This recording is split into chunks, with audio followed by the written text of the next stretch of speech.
Start. Honorable members, be it the country's fastest train, the highest bridge, the longest sea link, the longest tunnel, construction of highways at double the speed, or gauge conversion of railway tracks, modern facelift of railway stations, or metro projects in cities, air connectivity among small towns, or construction of new waterways.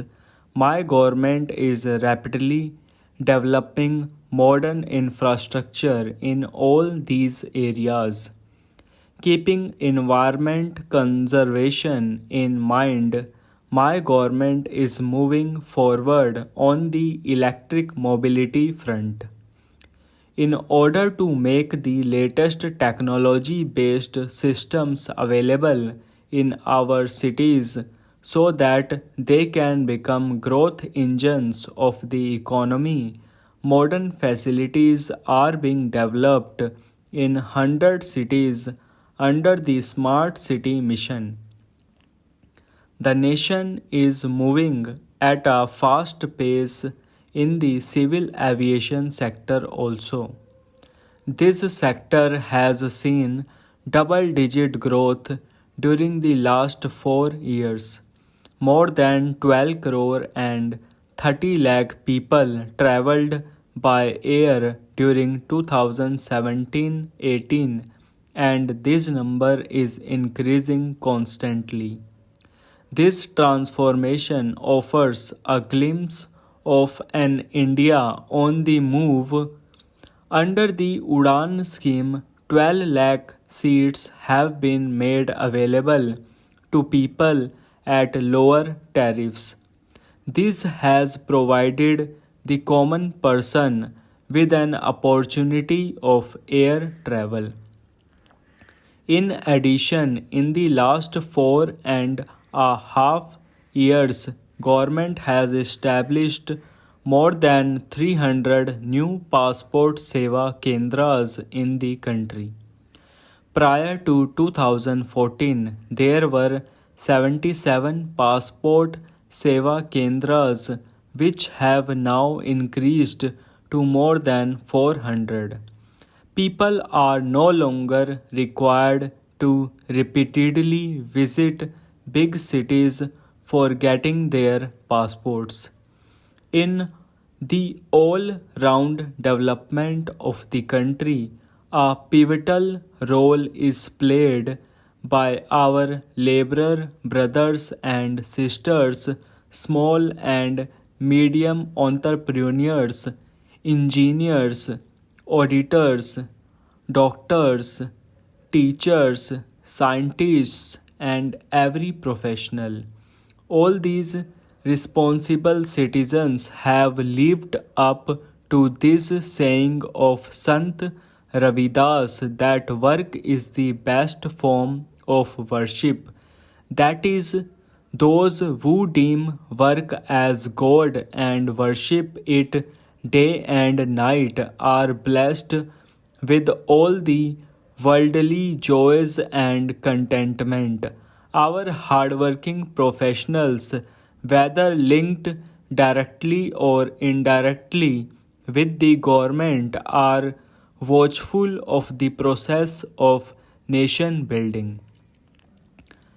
When their hopes and aspirations are combined with the willpower of government employees, the result is unprecedented as witnessed by the nation today.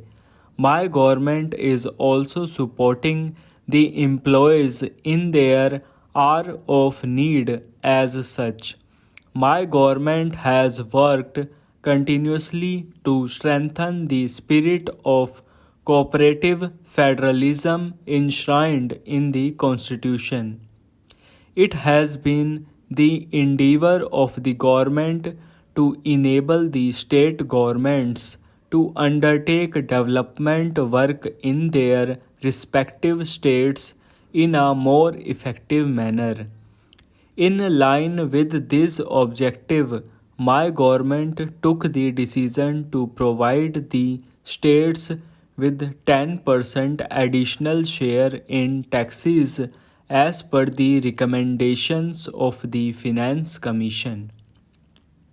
At this time, the whole world is talking about Kumbh underway at Prayagraj.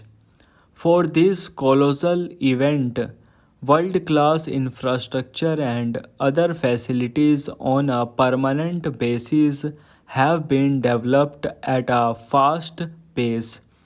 The confluence of Ganga, Yamuna, Saraswati is setting an impressive example of cleanliness and modern management. Ganga is not just a river for us, but is like a mother to us, a living symbol of our culture and faith. To keep Ganga clean is our sacred duty. Under the Namami Ganga mission, projects worth rupees 25,000 crore have been approved so far. My government is engaged with the task of cleaning up of the river Ganga by diverting dozens of major drains, stopping flow of industrial effluents, and by setting up several sewage treatment plants in these cities. Honorable members, every citizen and the government are bound to honor the contribution of national heroes. Carrying forward the tradition of honoring the builders of modern India, my government has dedicated to the nation the National Salt Satyagraha Memorial at Dandi on the death anniversary of Mahatma Gandhi. Kranti Mandir, a museum in Delhi dedicated to Netaji Subhash Chandra Bose, has been opened to public this month. This government has also instituted Netaji Subhash Chandra Bose Disaster Management Award in his honor. The government has developed 5 sacred places associated with Baba Saheb Ambedkar as Panch Tirth. The nation has paid tribute to the Iron Man of India, Sardar Patel, by building the Statue of Unity, which is the tallest statue in the world. My government is setting up museums in the various states in the memory of the country's tribal freedom fighters. My government has conferred the Bharat Ratna on Mahamana Madan Mohan Malviya and Atal Bihari Vajpayee in 2015. This year, it has been decided to confer Bharat Ratna on Nanaji Deshmukh, Bhupen Hazarika, and Pranab Mukherjee. By conferring national awards on the basis of merit and without any discrimination to those citizens who have worked selflessly for the welfare of the people, my government has demonstrated country's commitment towards the ideals of sacrifice and service. This month, to commemorate the Prakash Parv of Guru Gobind Singh Ji, the government has released a special coin